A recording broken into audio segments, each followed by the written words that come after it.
وما قتلوہ فرمایا نہ انہوں نے عیسیٰ کو قتل کیا، وما صلبوہ نہ ہی عیسیٰ کو سولی دی، ولیکن شبہ لہم لیکن ہوا کیا تھا کہ یہودی جو حضرت عیسیٰ علیہ السلام کو شہید کرنے کے لیے سازشیں کر رہا تھا، اللہ تبارک و تعالیٰ نے اسے حضرت عیسیٰ علیہ السلام کی شبیہ بنا دیا۔ لوگ یہ سمجھے کہ یہی عیسیٰ ہیں، اسی کو پکڑ کے انہوں نے سولی پر ٹانگ دیا۔ اب وہ مر گیا۔ سوال یہ ہے کہ حضرت عیسیٰ علیہ السلام کہاں گئے؟ حضرت عیسیٰ علیہ السلام کو اللہ تعالیٰ نے آسمان پہ اٹھا لیا۔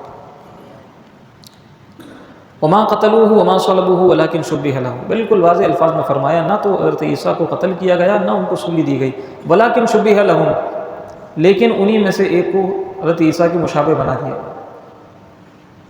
یا ان کو اس بارے میں شبہ ہو گیا۔ وَإِنَّ الَّذِينَ اخْتَلَفُوا فِيهِ لَفِي شَكٍّ مِّنْهُ، اور جو اس بارے میں اختلاف کر رہے ہیں یقیناً وہ شک میں مبتلا ہیں۔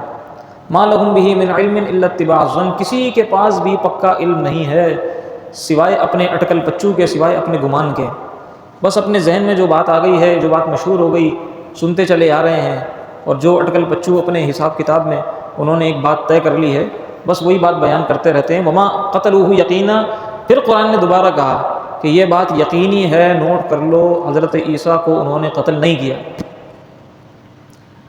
پھر کیا ہوا؟ حضرت عیسیٰ کہاں گئے؟ بل رفعہ اللہ الیہ، بلکہ ان کو اللہ نے اپنے پاس آسمان پر اٹھا لیا۔ تو حضرت عیسیٰ علیہ السلام کا آسمان پر اٹھایا جانا اور پھر قرب قیامت حضرت عیسیٰ علیہ السلام کا دوبارہ نازل ہونا، یہ حق ہے۔ قرآن کریم نے اس عقیدے کو بیان کیا ہے کہ حضرت عیسیٰ علیہ السلام کو آسمان پر اٹھا لیا گیا، اور پھر نزول عیسیٰ کو کئی ساری احادیث نے واضح الفاظ میں، واضح انداز میں بیان کیا ہے۔ اچھا، ختم نبوت کے جو منکرین ہیں وہ ایک یہ بھی دلیل دیتے ہیں، وہ کہتے ہیں کہ دیکھو تم تو کہتے ہو کہ محمد الرسول اللہ آخری نبی ہیں، ان کے بعد ابھی حضرت عیسیٰ نے بھی تو آنا ہے۔ وہ کہتے ہیں کہ ان کے بعد عیسیٰ نے بھی تو آنا ہے، تم خود کہتے ہو کہ قرب قیامت حضرت عیسیٰ دوبارہ آئیں گے، تو پھر ختم نبوت کہاں ہوا؟ پھر تو حضرت عیسیٰ نے بھی آنا ہے، وہ بھی اللہ کے نبی ہیں، تو پھر حضور پر نبوت ختم تو نہیں ہوئی، ابھی تو حضرت عیسیٰ نے بھی آنا ہے۔ تو اس کا جواب یہ ہے کہ حضرت عیسیٰ علیہ السلام نبی بن کر دنیا میں تشریف لا چکے، نبی بن کر دنیا میں تشریف لا چکے۔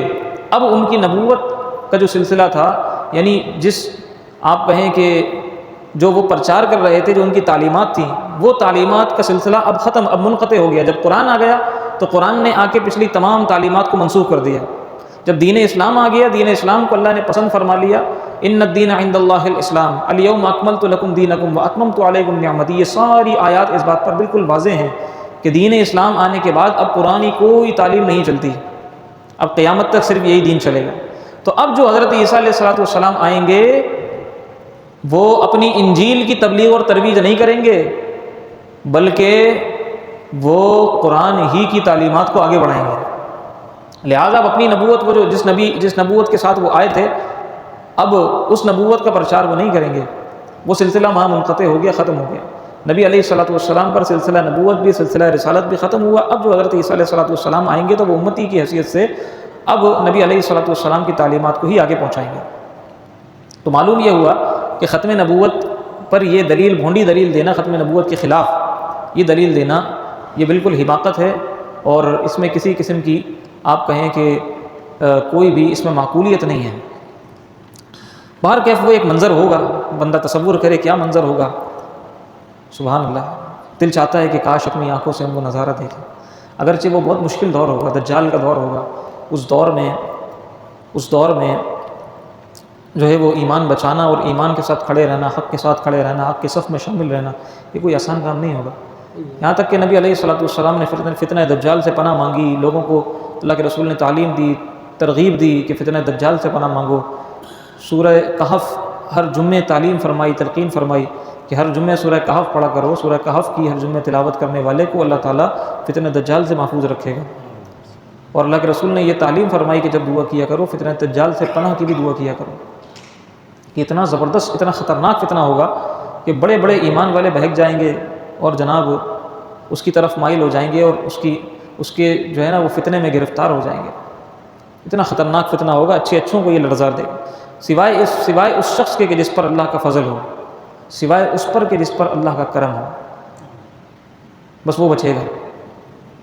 اللہ اپنے فضل سے کسی کو بچا لے تو بچا لے، ورنہ یہ کوئی کسر نہیں چھوڑے گا انسان کو ہلانے میں، ایک مسلمان کو ہلانے میں، پکے پکے ایمان والے ہل جائیں گے۔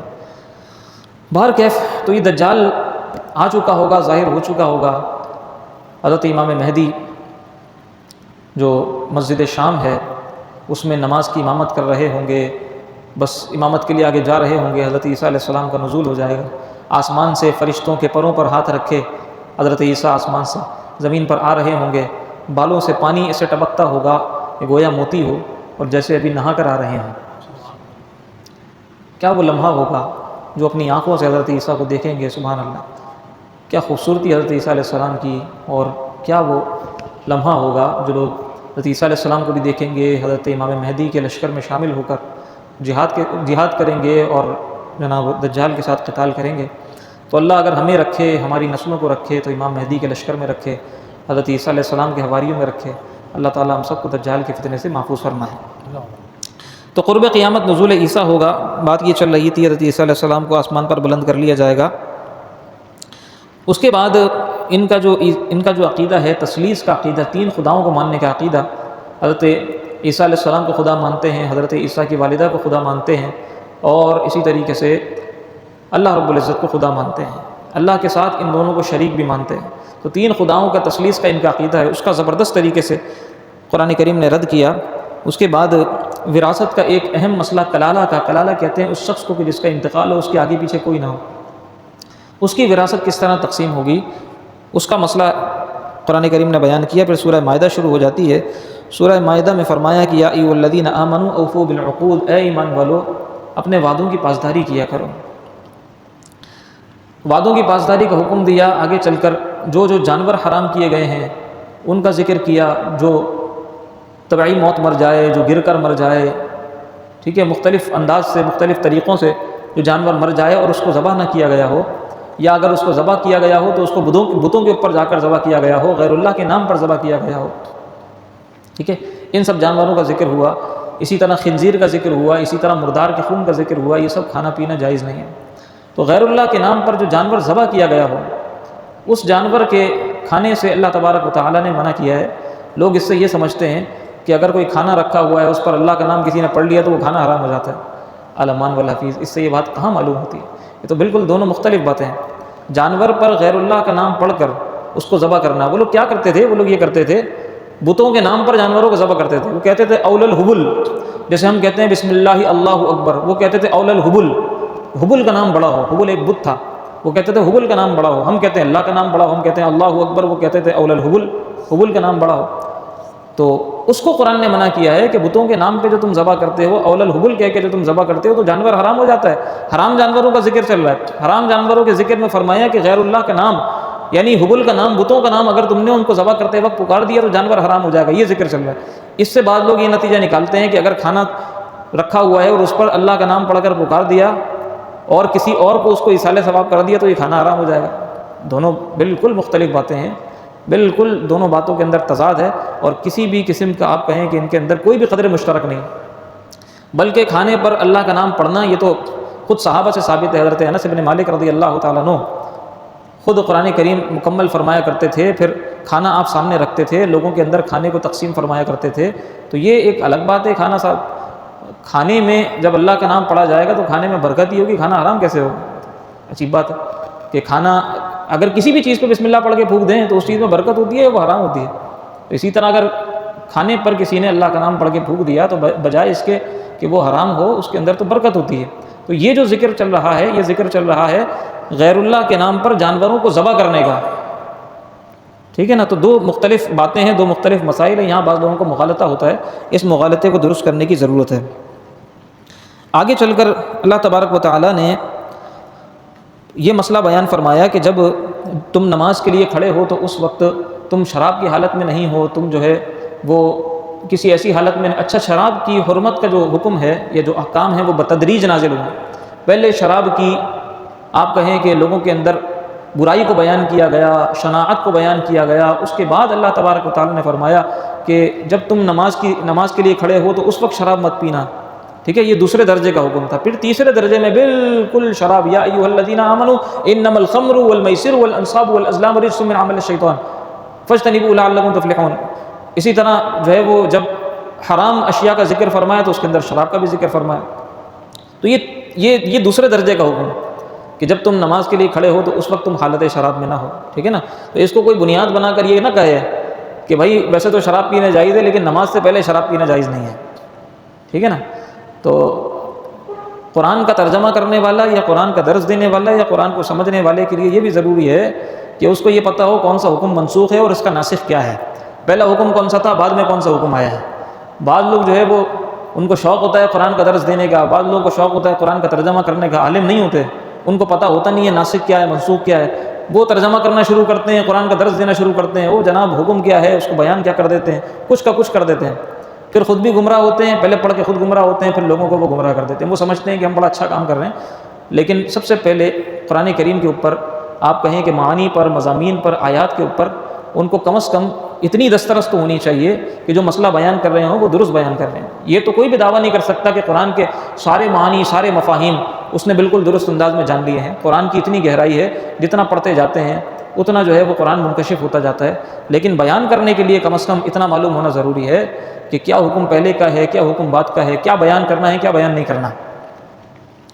اسی لیے قرآن نے کہا کہ بعض لوگ قرآن پڑھ کے ہی گمراہ ہو جاتے ہیں، بعض لوگ قرآن پڑھ کے ہدایت بھی پا جاتے ہیں۔ اب لوگ سمجھتے ہیں کہ بھائی قرآن پڑھ کے کوئی گمراہ کیسے ہو سکتا ہے، ٹھیک ہے نا۔ قرآن پڑھ کے گمراہ اس طرح ہو سکتا ہے کہ قرآن پڑھ کے اسی کو جناب جو کچھ اس نے سمجھ لیا اسی کو اٹل سمجھے، اسی کو حرف آخر سمجھے۔ اگر کوئی غلط بات اس نے سمجھ لی ہے، مثال کے طور پہ کوئی منسوخ حکم ہے اسی کو اس نے سمجھ لیا، جیسے یہ میں نے ایک مثال دی آپ کو، اس نے قرآن کی آیت پڑھ کے یہ سمجھ لیا کہ نماز سے پہلے شراب نہیں پینی ہے، نماز سے پہلے شراب نہیں پینی ہے، اس کے علاوہ جتنی چاہو شراب پیو۔ اب وہ کہے گا میں نے تو قرآن پڑھ کے سیکھا ہے، دراصل یہ گمراہی ہے، وہ گمراہ ہو گیا، ٹھیک ہے نا۔ اس لیے کہ یہ حکم تو منسوخ ہو چکا تھا، اس کو ناسخ حکم پتہ ہی نہیں ہے۔ تو کسی سے اپنی جو کچھ پڑھنا اچھی بات ہے پڑھے، لیکن جو کچھ اس نے نتیجہ نکالا ہے اس نتیجے کو کسی عالم کے سامنے بیان کرے اور کہے کہ میں نے یہ سمجھا ہے، کیا میں درست ہوں؟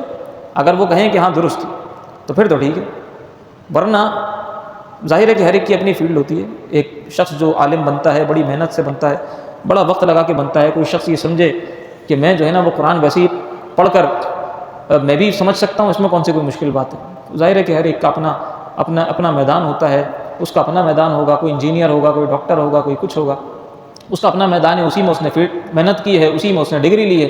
تو بھائی انجینئر ہے تو انجینئرنگ کرو، اگر ڈاکٹر ہو تو ڈاکٹریٹ کرو، ٹھیک ہے نا۔ اگر طبیب ہو، حکیم ہو تو حکمت کرو۔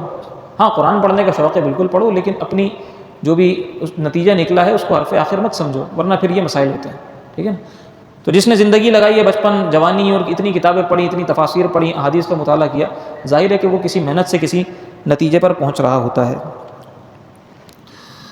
آگے چور کی سزا بیان ہوئی، پھر اللہ تبارک و تعالیٰ نے جناب لا تتخذوا اليهود والنصارى اولیاء، یہودیوں کو، عیسائیوں کو دوست بنانے سے سختی سے منع کر دیا ہے کہ یہ تمہارے دوست نہیں ہو سکتے، آپس میں ایک دوسرے کے دوست ہیں، تمہارے دوست نہیں ہو سکتے۔ اور آج ہمارے سامنے بالکل واضح ہے، ہم نے ان کو دوست سمجھا لیکن جناب یہ تو آپس میں ایک دوسرے کے دوست ہیں اور ہمارے دشمن نکلے۔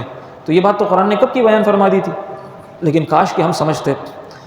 فلسطین کے ساتھ جو کچھ ہو رہا ہے، اور جناب سوڈان کے ساتھ جو کچھ ہو رہا ہے، شام کے ساتھ جو کچھ ہو رہا ہے، لیبیا کے ساتھ جو کچھ ہوا، عراق کے ساتھ جو کچھ ہوا، ماضی میں جو کچھ ہوا ہے مسلمانوں کے ساتھ، اس کے پیچھے کون ہے؟ یہی دونوں ہیں جن کا گٹھ جوڑ ہو گیا ہے۔ آپس میں ایک دوسرے کو یہ مسلمان نہیں سمجھتے، آپس میں ایک دوسرے کو یہ ایک دوسرے کے دشمن ہیں، لیکن مسلمانوں کے خلاف سارے دوست ہیں۔ تو مسلمانوں کے دوست نہیں ہیں، آپس میں ایک دوسرے کے دوست ہیں، مسلمانوں کے خلاف آپس میں سارے دوست ہیں۔ اور پھر انہوں نے کیا تباہی مچائی۔ ہم سمجھ رہے ہیں کہ یہ ہمارے دوست ہیں، ہم جو ہے وہ کبھی امریکہ کی غلامی کرتے ہیں، ہم کبھی اسرائیل کی غلامی کرتے ہیں، اور یہ سب مل کے ہمیں مارتے ہیں، ہمارے مسلمان بھائیوں کو مارتے ہیں۔ ہم سمجھتے ہیں کہ ہم سیف ہیں، ہم محفوظ ہیں، لیکن ایک وقت ہمارا نمبر بھی آ جائے گا، ہمارے اوپر بھی چڑھ دوڑیں گے اگر ہم نے ہوش کے ناخن نہیں لی ہے۔ تو یہ جال بن رہے ہیں، الامان والحفیظ۔ اللہ تعالیٰ ہماری بھی حفاظت فرمائے، تمام مسلمانوں کی حفاظت فرمائے۔ 7واں سپارہ شروع ہو جاتا ہے، 7ویں سپارے کے اندر بھی بڑے زبردست مضامین ہیں، لیکن وقت ہمارا بہت ہو چکا ہے، ہم اسی پر اکتفا کریں گے۔ وما علیہ الا البلاغ المبین۔